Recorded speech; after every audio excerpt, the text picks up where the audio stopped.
Aku berkata kepadamu, kasihilah musuhmu. Berbuatlah baik bagi yang membencimu. Mintalah berkat bagi yang mengutuk. Berdoa bagi yang mencacimu.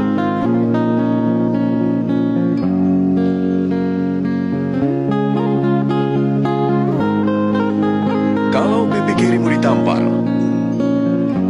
berikan juga pipi kanan.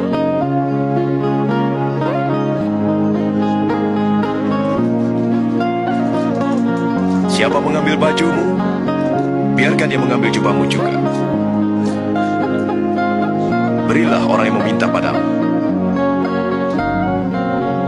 Jangan minta kembali milikmu yang telah diambil orang.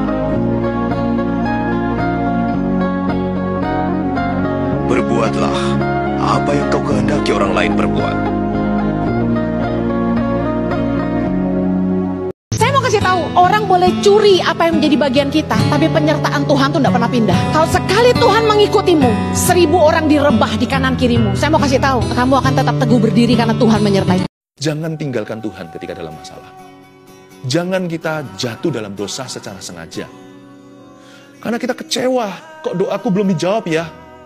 Kita marah sama Tuhan, mengepalkan tangan kita, tinju kita ke sorga dan berkata, di mana engkau ketika aku membutuhkanmu? Jangan lakukan itu. Jangan mengepal tinju, angkat tangan seperti ini dan menyembah ketika mujizat belum terjadi. Kita masih bisa memberikan persembahan yang berkenan. Jangan marah sama Tuhan. Jangan melukai diri sendiri. Jangan menjadi orang yang murtad dan menjual imannya. Jangan jadi orang yang merupakan kutuk bagi sesamanya. Jangan liar hatimu. Persembahkan tubuhmu ketika dalam masalah.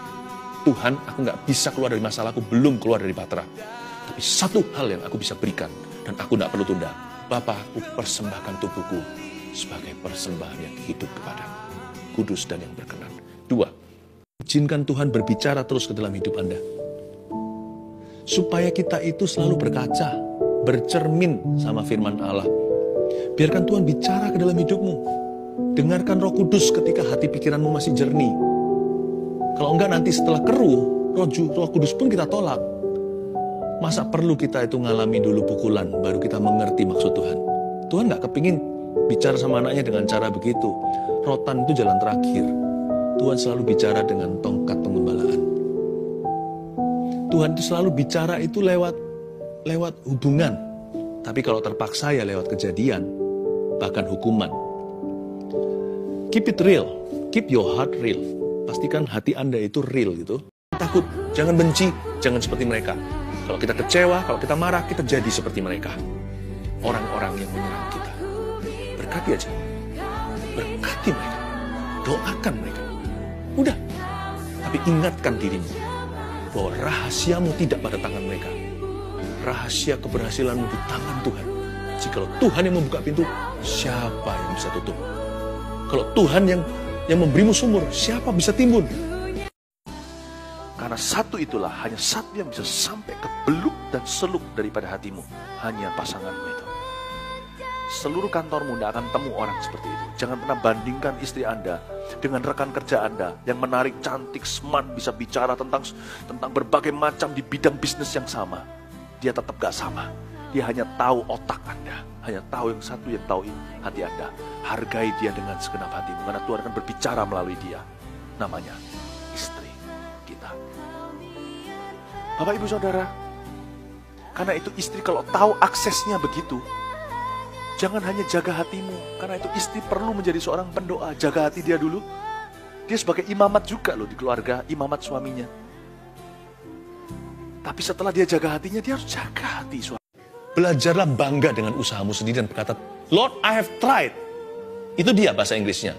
Aku sudah mencoba. Aku sudah berusaha. Tapi Tuhan tanya sama kita, sudah berapa kali? 7 kali 70? Belum Tuhan. Teruslah mencoba.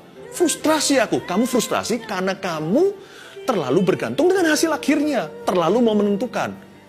Iya ya. Kenapa mengampuni itu susah 7 kali 70? Kalau mengampuni itu prosesnya indah buat kita. Kalau kita tahu kita melakukan kehendak Allah sekalipun kita disakiti. Tapi kalau kita mengampuni itu kado bagi diri sendiri. Dan kalau kita mentaati, Tuhan yang kita taati, bukan manusia yang menerima pengampunan kita. Berarti 7 kali 70 itu sebenarnya adalah proses yang indah. Setiap langkah, setiap angka, 7 kali 70, 491, 2, 3, 4, 5, 6, 400, 490 tersebut. Masing-masing adalah berkat, bukan? Berapa banyak di antara kita kalau kita happy, kita nggak berdoa. Kalau kita happy langsung, hilang dari peredaran Allah.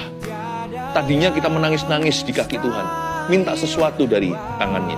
Setelah diberi, kita ngilang. Seperti 9 orang kusta dari 10 yang disembuhkan. Tapi Yesus beda. Setelah Tuhan Yesus happy, ketika dia tertawa, hal yang pertama dia lakukan setelah emosi bahagia adalah break into praise. Dia berkata, ya Bapa, seolah-olah Yesus berseru, I thank you my Father.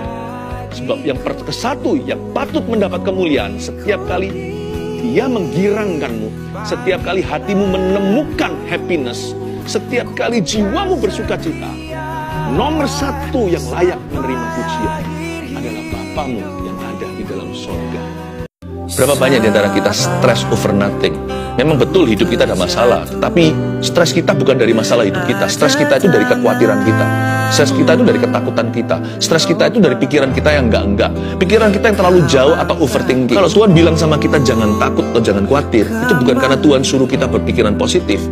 Itu karena Tuhan melihat sesuatu yang kita tidak melihatnya. Ini yang paling saya concern. Kalau perasaan down itu dibiarkan, dengan mudah seseorang bisa jatuh ke lubang depresi.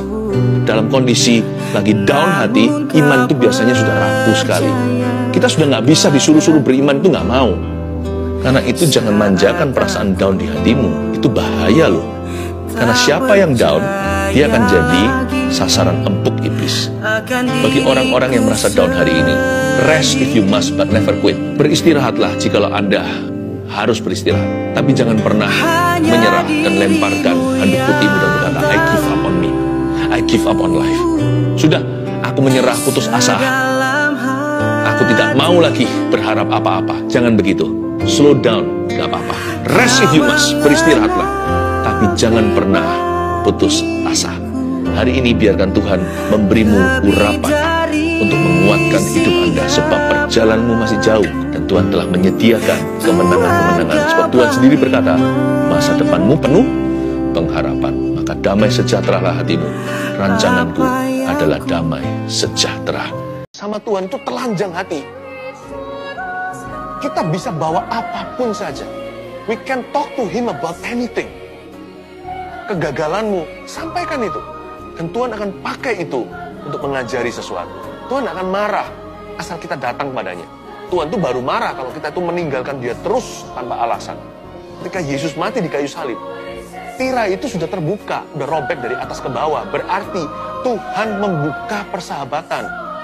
Tuhan terbuka untuk teman dari kalangan manusia, yaitu orang berdosa seperti Anda dan saya. So come to Him. Talk to Him about anything. Justru kalau kita anggap Tuhan teman, berarti kita berani ngomong apa saja sama dia. Bukan berani sama Tuhan loh ya. Bukan kurang ajar sama yang Maha Kuasa. Tapi kita berani untuk menyampaikan apa saja pergumulan hati kita kepadanya. Karena kita tahu bahwa sahabat kita tidak akan mengecewakan. Amin. Jangan tinggalkan Tuhan ketika dalam masalah.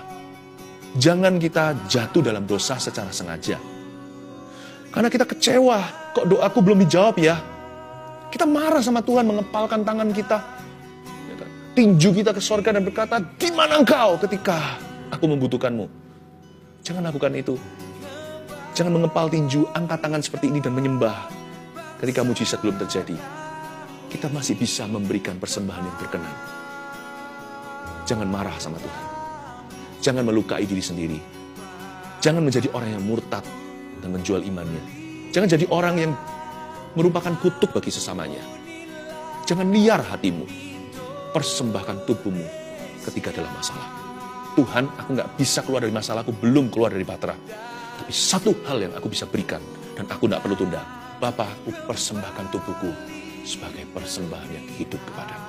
Kudus dan yang berkenan. 2, izinkan Tuhan berbicara terus ke dalam hidup Anda. Supaya kita itu selalu berkaca, bercermin sama firman Allah. Biarkan Tuhan bicara ke dalam hidupmu. Dengarkan Roh Kudus ketika hati pikiranmu masih jernih. Kalau enggak nanti setelah keruh, Roh Kudus pun kita tolak. Masa perlu kita itu ngalami dulu pukulan, baru kita mengerti maksud Tuhan. Tuhan gak kepingin bicara sama anaknya dengan cara begitu. Rotan itu jalan terakhir. Tuhan selalu bicara dengan tongkat penggembalaan. Tuhan itu selalu bicara itu lewat hubungan. Tapi kalau terpaksa ya lewat kejadian, bahkan hukuman. Keep it real, keep your heart real. Pastikan hati Anda itu real gitu.